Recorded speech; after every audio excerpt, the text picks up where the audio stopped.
Kallas stands today as the quintessential embodiment of a political archetype that is rapidly reaching its expiration date.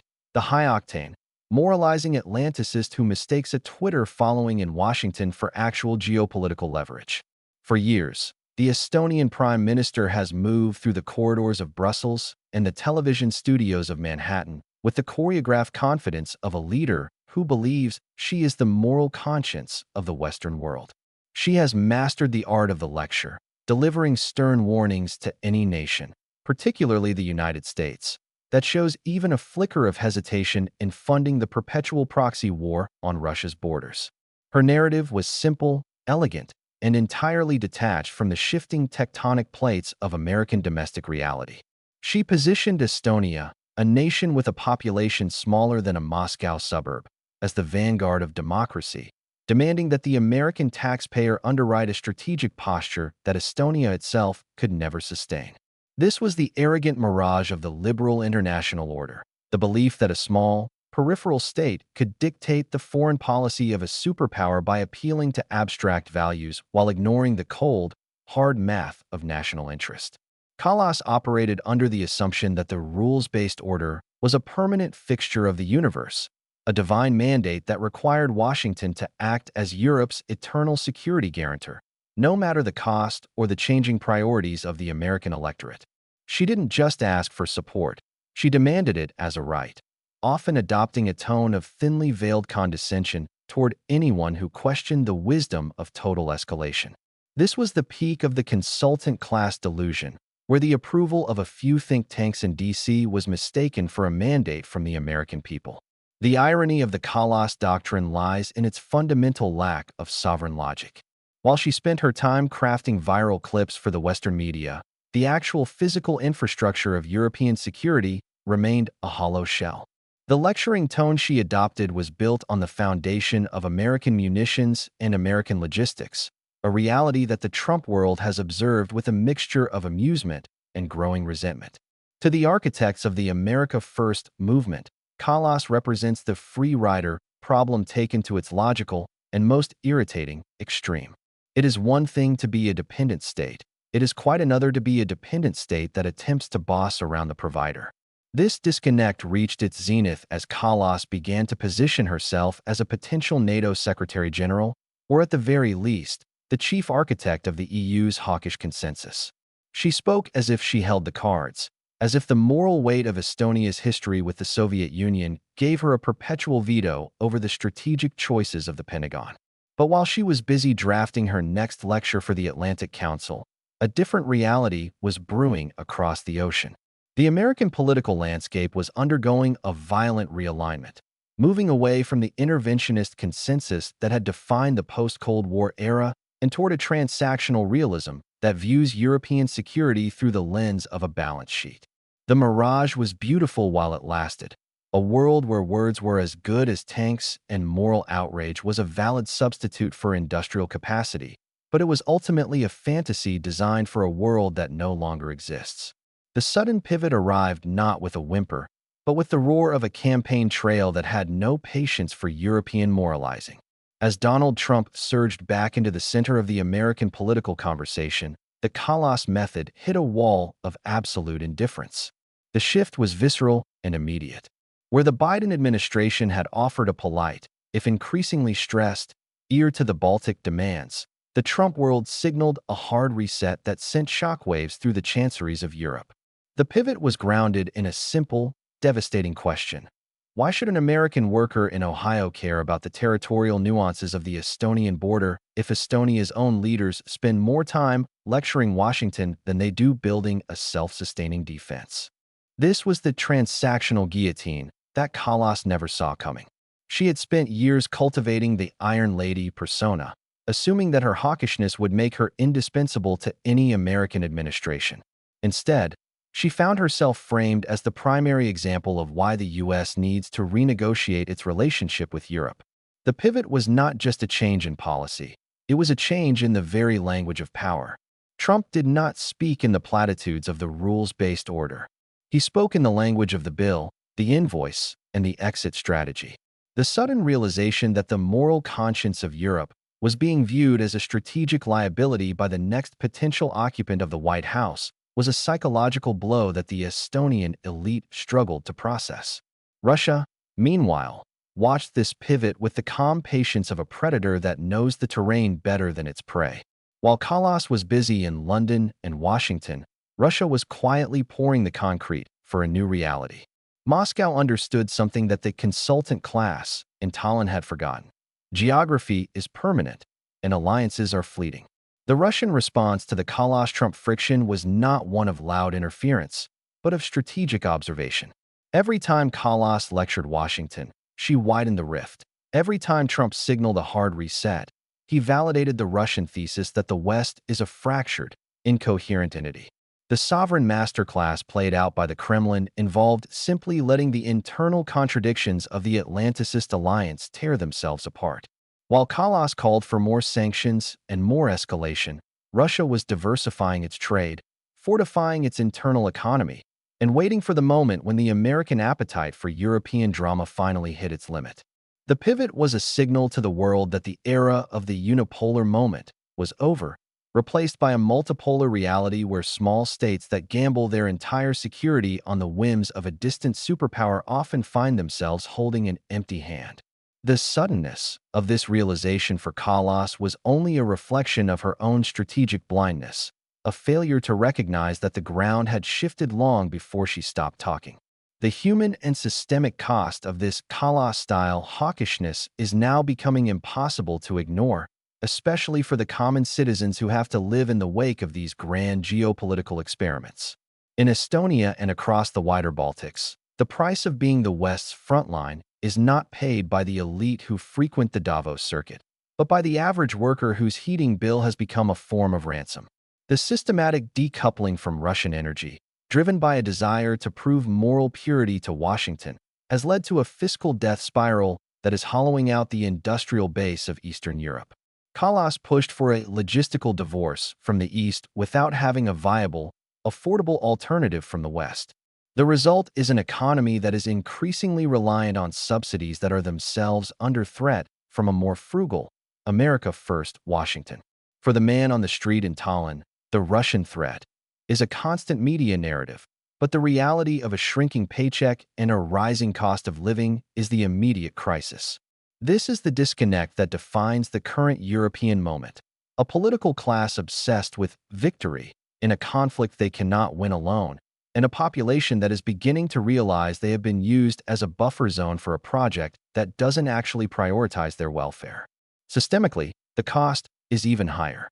The obsession with a hawkish stance against Russia has paralyzed the European Union's ability to act as a sovereign entity. By tying their fate so closely to the most interventionist wings of the American establishment, leaders like Kallas have ensured that their nations have no plan B when Washington decides to pivot. The bankruptcy of the elite is not just financial, it is intellectual. They have no vision for a Europe that isn't a vassal of the United States. This strategic blindness has led to a situation where the Baltics have become a geopolitical tax on the rest of the EU, demanding constant attention and resources while contributing very little to the actual strategic autonomy of the continent.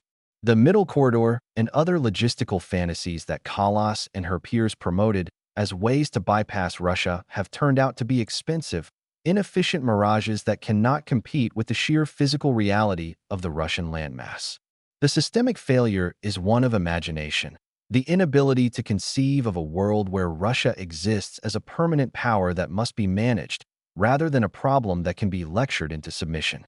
As the bills come due, the people of Europe are starting to look at their leaders and ask what, exactly, all this moralizing has bought them besides a colder winter and a more precarious future. The watch it burn analysis of this situation reveals a clinical, almost cruel, irony. As the news of Trump's potential hard reset began to solidify, the panic in the chanceries of Tallinn, Riga, and Vilnius was palpable.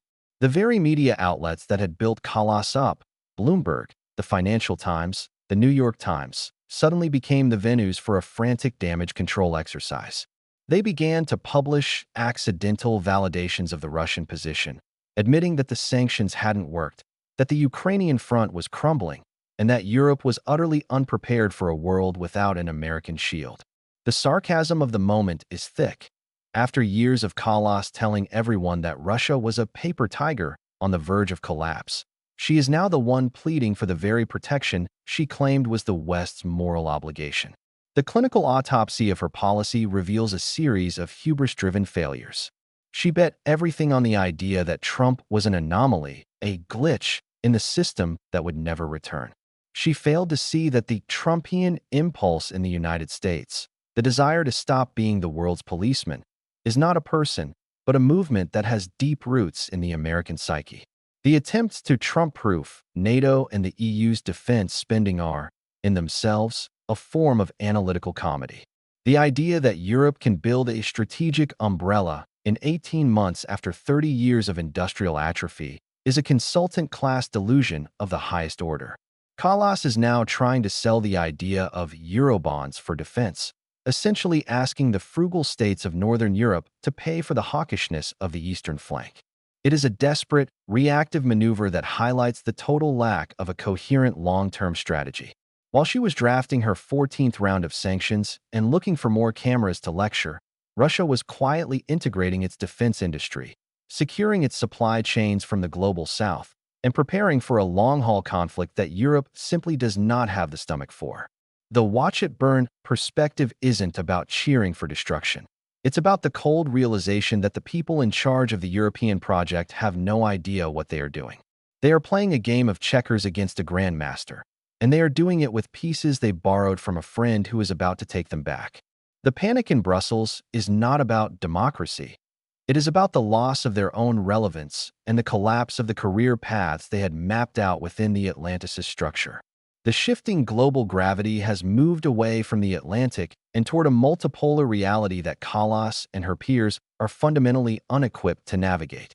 The new order is not defined by values or rules, but by sovereign capacity and material reality. Trump's bill to Europe is not just a request for money. It is a demand for sovereignty.